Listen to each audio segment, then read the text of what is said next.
So I don't normally comment on Josh Flagg and Million Dollar Listing and that show, but I was really, really inspired to do a video because I'm sure, as you guys have heard, he's already announced after ending his marriage with Bobby that he has now met another man that he is going out with, and he's in real estate and he's known him for 5 years. And so David Yontif, my friend, I was reaching out to him about doing a show with him and Kim D on YouTube for the reunion of New Jersey. And I noticed that he had posted an old video from a few months ago of Bobby commenting on Josh Flagg on his Behind the Velvet Rope. So I was listening to it before the Oscars, and yeah, so listen to this. Bobby Boyd, when he first met Josh Flagg, he says, was kind of taken aback that Josh was already in a relationship that was serious and he was trying to hook up with Bobby. And Bobby was like, no, I'm not the third wheel or the side piece. I'm only, like either you like me and you want to date me or forget it, right? So this was really telling. And then he goes on to tell the story of how he kind of hooked up with Josh. Now, what's crazy about this story is so insightful into what's happening now. Like, Josh seems to have an MO and he just follows it with each guy. So hold on and let me play this with you because it was just too good. I had to. It's not shade towards Josh. I knew him as like this, playboy. So I wasn't expecting a gentleman or a romantic. I was expecting, this guy that I knew. I was telling my mom, I was like, I'll call you back in like an hour and a half. This date's, it's going to be quick. And it wasn't. It was like he was a complete gentleman. It was a great first date at Dantana's, and we had Jack and Diet Cokes, and we split a chicken parmesan, and it was amazing. Chicken parmesan is one of the greatest pleasures in life. So it solves everything. Especially from Dantana's. Oh, it's so good. It's good from Dantana's. So, see, this is why you have a husband, because you didn't want to be the other woman. You were a proper girl. You waited. Yeah. Yeah. Is this how you do it? You're supposed to just say no until it's appropriate. Okay. Say no. Who wants to be another, when you're younger, you do whatever you want, but I didn't want to be another notch on the belt. I was single for 6 years. What was I going to do that for? Yeah, right. When you can hook up with whoever you want, not somebody who's in a relationship. So, right. So you had a great first date. We did. It went on forever. And then it was but what's really wild about this is that he was really trying to hook up with Bobby before he was truly done with his other guy, his ex. So now listen. I hate to say it, but Josh kind of sounds like a narcissist. Because see, narcissists love bomb you and then they kind of use you and destroy you. But he seems like he's doing right by Bobby. So, well, they're married. So anyway. Okay, hold on. Listen. We're both giddy. I think we were both ready for something different in our lives. I wanted someone romantic and confident and secure with themselves, which was really hard to find these days. And he was looking for somebody that kind of wasn't in his circle and wasn't out and about in the gay bars all the time, which really wasn't my cup of tea. And so we really just had a fun courtship, and it was, it was very cheesy, but great at the same time. So how do you go from that to being on $1 Million Listing? I mean, I know you're part of his life, but does he come home and just say, sweetie, it's time, the cameras are coming and we're working you in?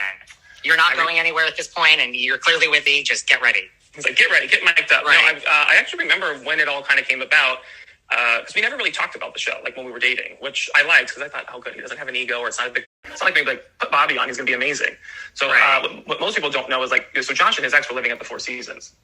So when that all went down, he actually, which was the strangest, I can't believe we did this. And he was like, well, I'm going to move in with you. I go, what do you mean you're going to move in with me? We have to date first. He's like, no, I have to sleep with somebody every night. I can't. I'm like, okay. And I'm like, all right. I was like, well, I guess fair enough. If you're just bringing clothes, if it doesn't work out, you go back to the hotel. No drama, right? Because we're all mushy gushy in love. So I'm like, yeah, this is great. Totally. So we were laying in bed and he said, so would you ever film my show? And I was like, what do you mean film your show? I was like a date? Or he's like, no, I want you to come on the show. And then I was very adamant, no. I was like, you just got out of a relationship. I don't know if I want to put my life on show like that. And I knew what was going to happen. I was going to get hate. There was going to be all this judgment. I didn't want it. I was a quiet person. But he talked to me, then his producers talked and said, no, it will be super normal. It won't be anything that you don't want to do. And then his mom talked to me a little bit. So I said, okay, fine. I'll film a couple things.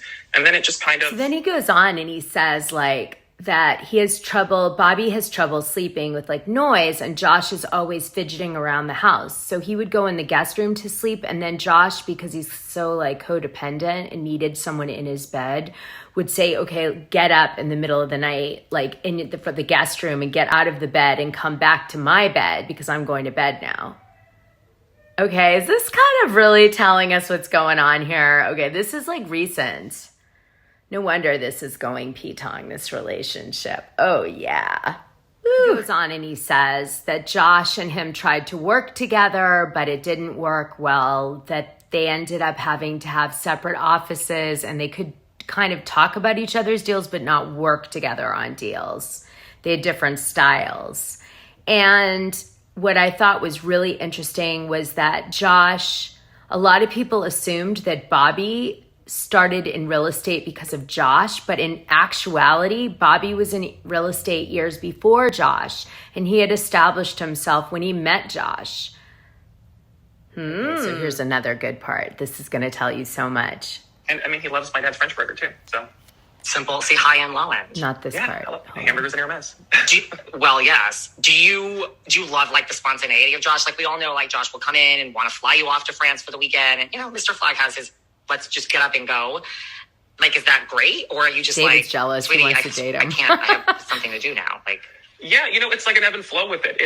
There's times I check myself and I'm like, listen, would you rather have a boring life? Like, you know, where, because for me, when I'm in a routine, that's my routine. Like when I was 9 to 5 and all of that, I just had a normal life. I traveled only a few times a year and whatever. So with Josh, it can get exhausting.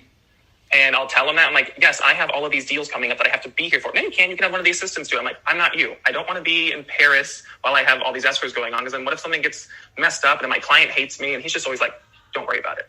Don't worry about it. So it's fun because it keeps you young, but sometimes it can create a little basically friction. Says it can cause friction in the relationship. Yeah. I can't believe this actually lasted as long as it did after listening to this.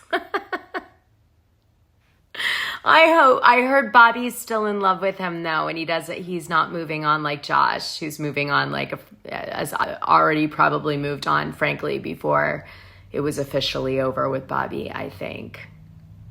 Anyway, Bobby and Josh did buy a $9 million house together, and the way that the media made it sound, it was like Josh bought it and put Bobby's name on it, but to me it sounds like they bought it together. And since Bobby was an established real estate agent and Josh is too, it sounds like they went in on a deal together, and it wasn't so one-sided. Poor Bobby, being treated like the bimbo. I actually thought he was like his Josh was like his sugar, and it turns out it's not at all that way. Anyway, oh my God, I want desperately now to collab with Bobby Boyd, who has a lifestyle channel on YouTube. I do. I've got to reach out to him. He's probably way too important for me, but maybe he'll remember his roots and let me do a collab with him. How fun would that be? He sounds so sweet. He's definitely more my speed than Josh Flagg is. He's a player. I see you, Josh. But Bobby, I love you. You're so lovable. I'm a big fan now. Maybe Dave will give me his number. Do you think David would? I'm going to see David soon in the Hamptons, so. All right, you guys, if you like my channel, like, subscribe, and hit the notification button. But we had to get to the truth of what went on here. Hiding in plain sight it was.